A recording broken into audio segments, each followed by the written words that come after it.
Hello and a very warm welcome to Rajya Sabha Television. You're watching the news tonight with me, Frank Pereira. Here are the latest headlines. Prime Minister Narendra Modi praises the Muslim community, calls Al-Qaeda delusional for thinking it'll respond to calls of jihad.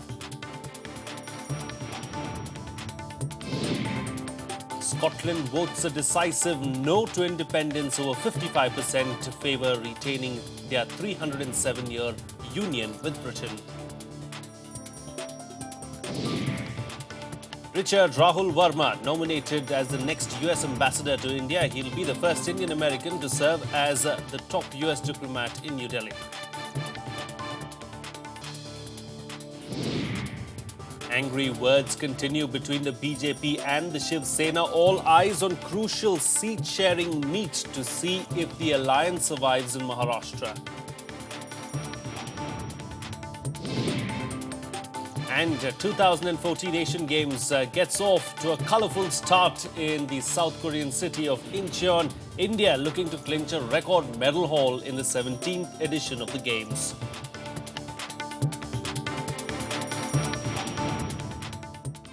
A top focus on the bulletin. Prime Minister Narendra Modi has said that terrorist group Al-Qaeda will fail if India, if it seeks to spread its terror network in the country. He said that it was because Muslims in the country were ready to even die for India. The Prime Minister also sounded confident about the strength of Indo-US ties. Modi said these things in an interview to CNN's Fareed Zakaria. Prime Minister Narendra Modi is confident that if Al-Qaeda tries to spread its wings in India, it will fail. The Prime Minister sounded off the terror group, saying Muslims in the country would live in and die for India. My understanding is that they are doing injustice towards the Muslims of our country. If anyone thinks Indian Muslims will dance to their tune, they are delusional. Indian Muslims will live for India, they will die for India. They will not want anything bad for India. Al-Qaeda chief Ayman al-Zawahiri had announced plans earlier this month to launch a new branch in the Indian subcontinent. Al-Zawahiri said his group would seek support in the Indian states of Assam and Gujarat and in Kashmir. In an interview to CNN's Fareed Zakaria, Prime Minister Modi insisted that any such efforts would not succeed. Talking about Indo-US ties, Modi said the two countries can coexist as it was their natural temperament. If you look at the last few centuries, two things come to light.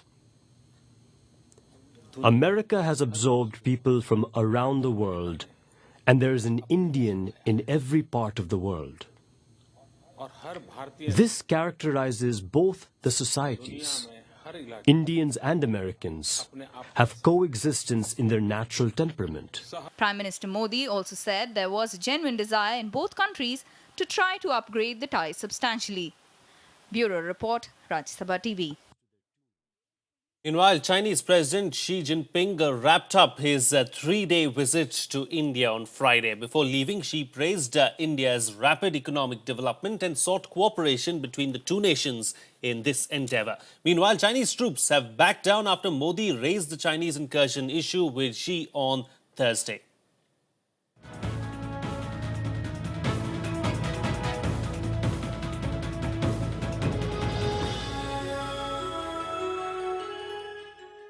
A day after signing a 5-year trade and economic development plan with India, Chinese President Xi Jinping praised the neighbor's rapid development. He said that he wishes to strengthen the bilateral ties further for the benefit of the region.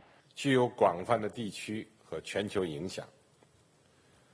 中印携手合作，力在两国惠及亚洲，责备世界。为此，我主张，中印两国要做更加紧密的发展伙伴，引领增长的合作伙伴，战略协作的全球伙伴。President Xi also gave an assurance that a stronger China is no more a threat to anyone. 国际上，有的人宣称，中国发展起来后会走国强必霸的老路，对其他国家构成威胁。我想呢，明确地告诉大家，中国将坚定不移地走和平发展道路。 Meanwhile, Chinese troops have backed down in Ladakh a day after Modi raised concerns over incursions at the border. Reports of incursions by PLA troops in Chumur days ahead of Xi Jinping's visit had overshadowed talks between the two leaders. We were keen to raise some of the tricky issues, the border issues, as well as the Chinese policy on the staple visa issue, for instance, for the Jammu and Kashmir people from Arunachal Pradesh, and also the Pakistan nuclear cooperation that goes on uninterruptedly in a sense. So these are some of the political issues that we were planning to take up, and I think that is rightly so come up during the talks between the two leaders. I welcome this. Both countries will have to work together in good earnest to sort out the border disputes, and both countries should respect the line of actual control. On the last day of his visit, the Chinese president met former Prime Minister Manmohan Singh, Lok Sabha Speaker Sumitra Mahajan, Congress President Sonia Gandhi and the party's Vice President Rahul Gandhi. He also met the family of Dr. Dwarkanath Kotnis, who is revered in China for his sacrifice during the China-Japan War in 1942. With inputs from Akhilesh Suman, Bureau Report for Rajya Sabha TV. Well, Scotland will stay with the United Kingdom by an overwhelming 55%. A majority of voters rejected the possibility of Scotland breaking away and becoming an independent nation. British Prime Minister David Cameron welcomed the decision and pledged to fulfil his commitments on giving additional powers to the Scottish Parliament. Smiles, cheers, claps and tears of joy. The No campaign headquarters in Glasgow saw scenes of celebrations for the rejection of independence for Scotland. The naysayers won by 2 million votes to favour retaining the 307-year-old union with England and Wales. The final margin of 55.25% to 44.65% showed a much wider gap than opinion polls suggested. And like millions of other people, I am delighted. As I said during the campaign, it would have broken my heart to see our United Kingdom come to an end. So now it is time for our United Kingdom to come together and to move forward. A vital part of that will be a balanced settlement, fair to people in Scotland and, importantly, to everyone in England, Wales and Northern Ireland as well. And Scotland has, by majority, decided not at this stage to become an independent country. I accept that verdict of the people, and I call on all of Scotland to follow suit in accepting the democratic verdict of the people of Scotland. Most leaders said the rejection of independence heralded the start of a campaign for greater devolution of powers throughout the United Kingdom. It was a vote for change. Change doesn't end today, change begins today. Because we know our country needs to change. We know our country needs to change in the way it is governed, and we know our country needs to change in who it is governed for. The markets witnessed relief. The pound sterling jumped, reaching a new two-year high against the euro in Asian trading hours. The most important thing is removal of uncertainty. You're not going to have 18 months of negotiations over the pound, over the currency, over the debt sharing, all the other issues that go with it. And so that's why you're seeing sterling rising against the dollar and against the euro this morning. And a bit of relief rally in Scottish companies like RBS, which is up over 4% this morning. It was a historic vote. The news of the referendum reverberated across Europe. There were congratulatory messages from European countries.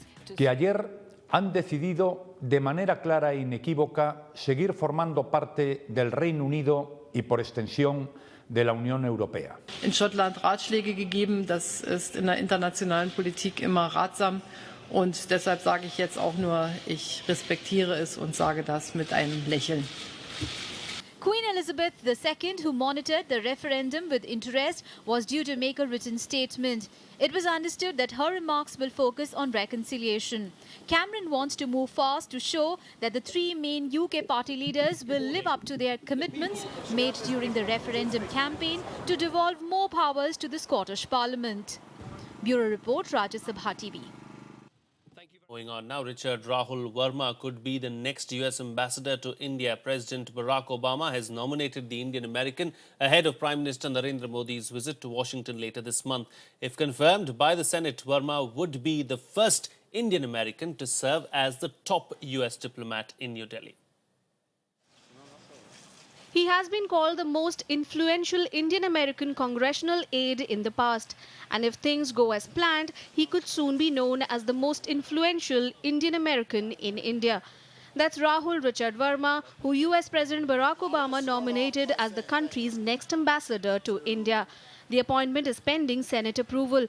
Obama announced the nomination late Thursday along with several other key administration appointments.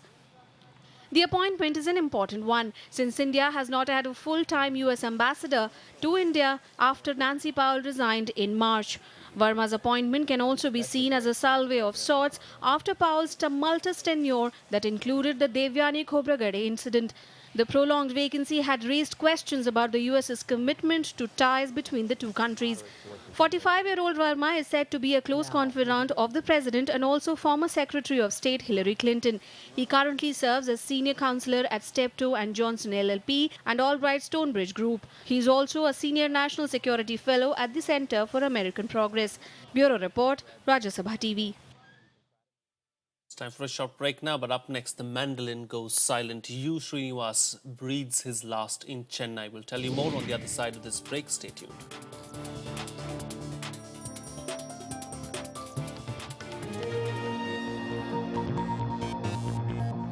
Back, you're watching Rajya Sabha television. Well, even as the BJP and the Shiv Sena are driving a hard bargain over a seat-sharing agreement in Maharashtra, both parties have indicated that they will stay together. Leaders of both parties have met in Mumbai after discussions over the issue were held internally. Meanwhile, the Congress and the NCP have also been unable to reach an agreement. Here's a detailed report. The core committee of the BJP held a crucial meeting in Mumbai on Friday morning. The issue of the seat-sharing agreement with the Shiv Sena for the state assembly polls was discussed. हम अपने 25 साल पुराने साथी के साथ मिलकर के चुनाव लड़ना चाहते हैं, लेकिन ये समझौता सम्मानजनक हो और भारतीय जनता पार्टी के नेतृत्व और कार्यकर्ताओं के आकांक्षाओं के अनुकूल हो, ऐसा हमारा विश्वास है. The bone of contention seems to be the 59 seats that the Shiv Sena has never won. The BJP wants some of those seats for itself. The party says that if one of its nominees fights the elections on these seats, it will benefit the alliance.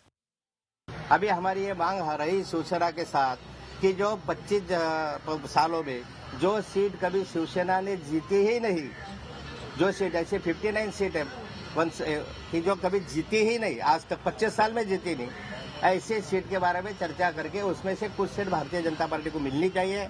The Shiv Sena also seems resolute about staying the dominant partner in the equation. However, it claims there are no problems within the partners. Alliance है, गठबंधन है, वो रहेगा. हम चाहते गठबंधन रहे. Seat sharing की जो बात है, बातें रुकी है कुछ समय के लिए, लेकिन हम निराश नहीं है. The situation within the Congress and NCP alliance also looks more or less the same, but the two parties say they will figure out an amicable solution soon. The process of filing of nominations will begin on Saturday. Clearly, both coalitions need to finalize an agreement soon. Shyam Sundar's report for Rajya Sabha TV. Going on now, the death toll due to the floods in Jammu and Kashmir has climbed to 280 on Friday. Rescue workers have recovered over 70 bodies from different parts of the valley. The dedicated helpline centre set up by the Jammu and Kashmir government to trace people missing in the floods has so far registered reports of nearly 350 people still untraceable. Chief Minister Omar Abdullah today said that the damages in the state would run into many thousands of crores. Meanwhile, Aam Aadmi Party MPs have begun a signature campaign to initiate impeachment proceedings against Karnataka High Court Judge K.L. Manjunath. Some AAP leaders have already signed the notice of motion for presenting an address to the President for his removal. Justice Manjunath is accused of possessing wealth disproportionate to his known sources of income, hearing and deciding a petition in favor of a housing society in which his daughter owned a plot and failing to declare his assets in violation of the full court resolution of 1997. The move comes months after the central government sent back the Supreme Court Collegium's recommendation to transfer him to the Punjab and Haryana High Court. जज मंजूनाथ से उनके खिलाफ आय से अधिक संपत्ति रखने के और करप्शन के चार्जेस हैं, तो ऐसे में हमें ये लगा कि हमें अपना फ़र्ज़ निभाना चाहिए और ऐसे लोगों को जुडिशरी में नहीं रहना चाहिए जिन पर ऐसे गंभीर केस हैं, गंभीर चार्जेस हैं। तो मेरे ख्याल में राष्ट्रपति जी को इसमें माननीय सुप्रीम कोर्ट जी को इसमें इंटरफेयर करना चाहिए। काफ़ी स्ट्रिक्ट प्रावधान रखा है कॉन्स्टिट्यूशन में, उसमें ये लिखा है कि 2/3 बहुमत होना जरूरी है दोनों हाउसेस में। Prime Minister Narendra Modi met senior ministers and bureaucrats today to discuss the Swachh Bharat Abhiyan or Clean India mission. Clean India mission will be launched on the 2nd of October on the birth anniversary of Mahatma Gandhi. The mission aims to create a clean India by 2019 by eliminating the unhealthy practice of open defecation. Modi also linked cleanliness to tourism and economy by saying India requires world-class levels of cleanliness, especially in the country's top 50 tourist destinations. At the SAARC Home Ministers Summit in Nepal, India today voiced its concern over the new threats of terrorism and violence posed to South Asia. Now, the threat has gone up especially after the withdrawal of NATO and US forces from Afghanistan this year. Home Minister Rajnath Singh said South Asian countries need to carefully assess the impact on the entire region. India asked SAARC countries to chalk out strategies to check radical groups and extremist ideologies. The leaders also expressed commitment for combating problems of drug smuggling, cybercrime and corruption. Moving on now, mandolin exponent U. Srinivas will not play anymore. Known for playing rare ragas on the mandolin at his concerts, Srinivas never played a false note in his illustrious career. His death on Friday morning at the age of 45 came as a jarring note and shocked the Carnatic music world and his fans.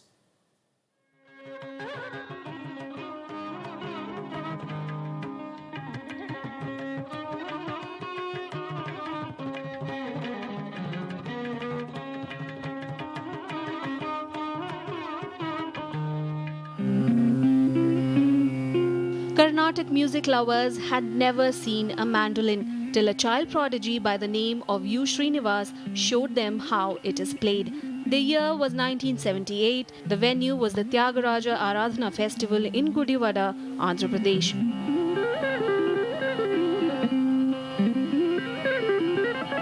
With that performance, Srinivas not only presented a new instrument to Carnatic music, but had it permanently affixed to his name. Mandolin Srinivas, as he came to be known since then, went on to have an illustrious career, playing with a finesse that charmed music lovers at home and abroad. Srinivas played with Indian greats from Pandit Hariprasad Chaurasia to Ustad Zakir Hussain.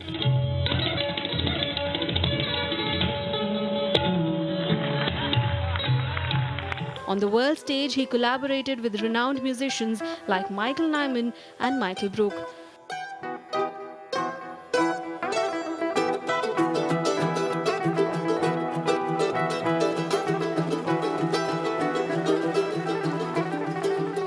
National honours came to him thick and fast. He was awarded the Padma Shri in 1998 when he was just 29.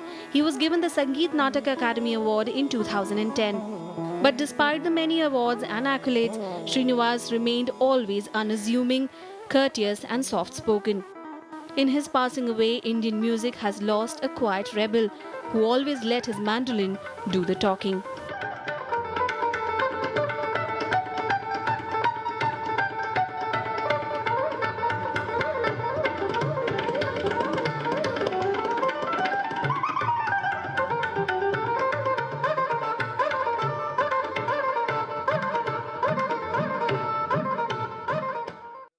Well, let's now bring you up to date with all the other national news and updates in our segment Nationwide. The Supreme Court has asked the NDA government to make its stand clear on fixing the price for gas from the KG basin. The Supreme Court has asked the government to clarify whether it should stick to the previous policy or depart from it. A petition was filed last year which challenged the government's decision to double the price of natural gas. The PIL also sought cancellation of Reliance Industries Limited contract for exploration of oil and gas from the KG basin. External Affairs Minister Sushma Swaraj inaugurated the revived Nalanda University today. The university opened its doors to students after 800 years. 15 students and 11 faculty members have been welcomed at its newly established campus at Rajya. The event marks the completion of the idea proposed by former President APJ Abdul Kalam in 2006. Microsoft founder Bill Gates, along with his wife Melinda Gates, met Prime Minister Narendra Modi on Friday. Bill Gates praised India for the pioneering work in polio eradication and praised Prime Minister Modi's emphasis on community sanitation initiatives and safety of women and children. They also discussed the Jan Dhan Yojana during their meet. Prime Minister Modi also praised the spirit of philanthropy and public good which Bill and Melinda Gates Foundation has been working for. Nearly 350 students of a government school in Bangalore were admitted to a hospital on Friday due to food poisoning. The students complained of nausea and vomiting after having their midday meals. Police is investigating the incident. It's time for a short break now, but on the other side, France joins the fight against the Islamic State, launches airstrikes in Iraq. We'll tell you all about it on the other side. Stay tuned.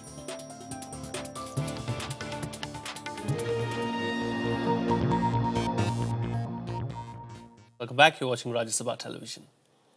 Well, France has joined the airstrikes against Islamic State militants. French planes carried out airstrikes on IS targets in Iraq. The French airstrike on the militants comes days after Hollande hosted a meeting of international leaders on the crisis. Here's more.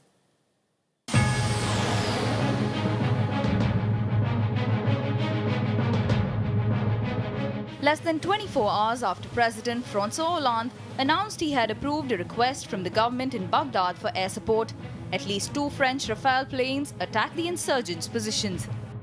Ce matin, à 9h40, conformément aux ordres que j'avais donnés, des avions Rafale ont pilonné un objectif et l'ont entièrement détruit.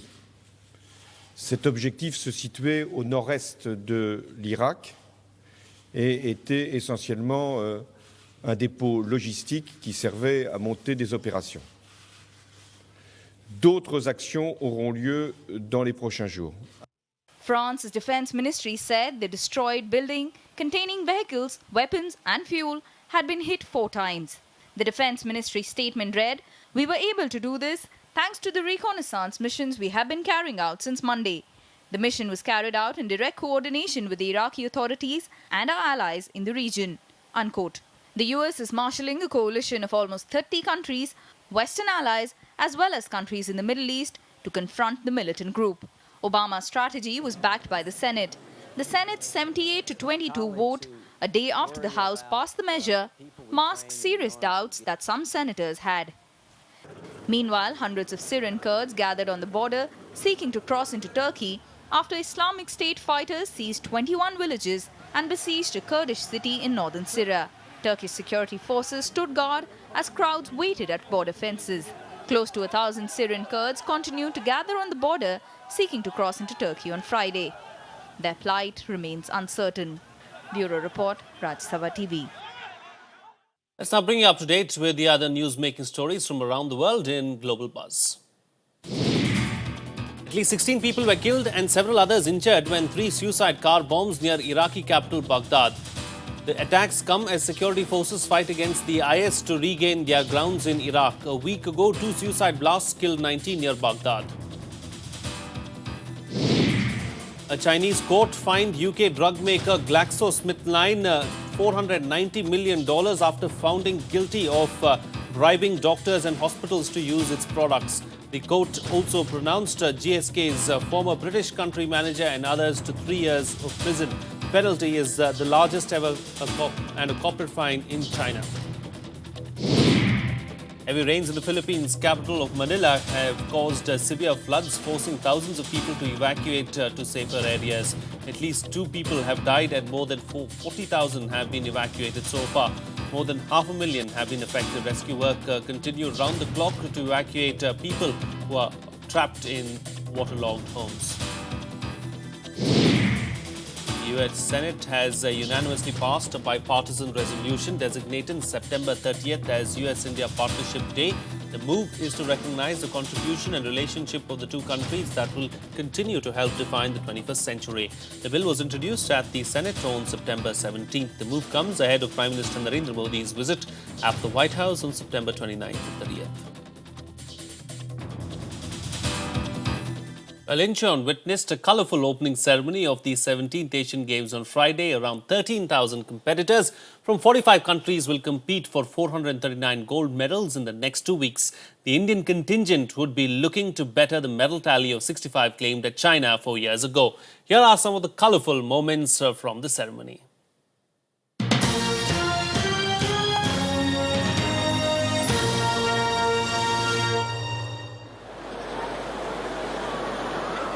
South Korean President Park Geun-hye officially declared open the 17th edition of the Asian Games in Incheon on Friday. 17th Asiad begin.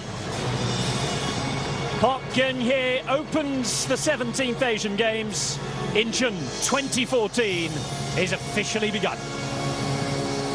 The world's second biggest multi-sport spectacle after the Olympic Games will see around 13,000 athletes from 45 countries competing over the next 15 days. Pop sensation Psy was the star attraction at a dazzling opening ceremony.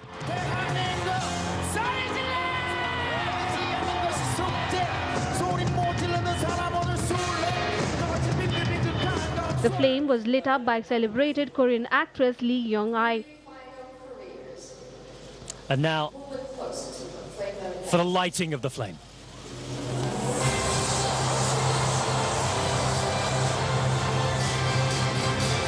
The men's hockey team captain Sardar Singh was the flag bearer for the Indian contingent of 700 athletes and officials. 1.2 billion people live in India. It's perhaps surprising that they have... Prime Minister Narendra Modi had words of encouragement for the Indian athletes participating at the Games. He wished the contingent on social media on Friday. India will be pinning hopes on its shooters, wrestlers and shuttlers for most of its medal haul at Incheon. They all had a successful outing in the recently concluded CWG Games at Glasgow. The contingent had won 64 medals there. In the 2010 edition of the Asian Games in China, India finished with 65 medals, including 14 golds. All eyes will be on shooters Abhinav Bindra and Jeetu Rai, wrestler Yogeshwar Dutt and shuttlers Saina Nehwal and PV Sindhu. India will also see tennis star Sania Mirza in action. She is a 6-time Asian Games medalist. Bureau Report, Rajya Sabha TV. That's it in this edition of the Bulletin. Thank you so much for watching. Good night.